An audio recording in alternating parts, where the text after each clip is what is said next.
Hello friends, మీకు తెలుసా? ఆంధ్రప్రదేశ్లో కూడా ఉచిత బస్ సౌకర్యం రానున్నది.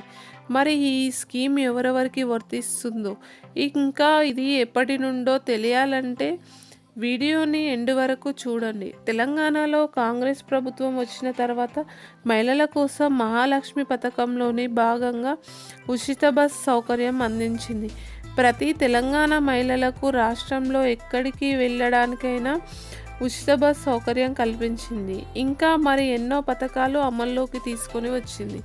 ఇది కేవలం తెలంగాణలోనే కాక కర్ణాటక రాష్ట్రంలో కూడా పథకం అమల్లో ఉంది. అక్కడ కూడా కాంగ్రెస్ ప్రభుత్వమే ఉంది. మరి ఆంధ్రప్రదేశ్లో మాత్రం ఇంకా 2024 ఎన్నికలు జరగలేదు. అయితే ఇప్పుడు రానున్న ఎన్నికల్లో ఇరు పార్టీలు వైఎస్ఆర్సీపీ ఇంకా టీడీపీ తమ మేనిఫెస్టోలలో తమ అధికారంలోకి వస్తే మహిళలందరికీ ఉచిత బస్ సౌకర్యం కల్పిస్తామంటూ తెలియజేశారు.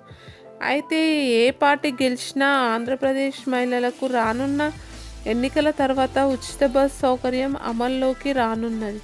ఈ ఉచిత బస్ స్కీమ్ వల్లే చాలామంది ఆటో క్యాబ్ డ్రైవర్లు నష్టపోతున్నారు. For more updates please subscribe our channel.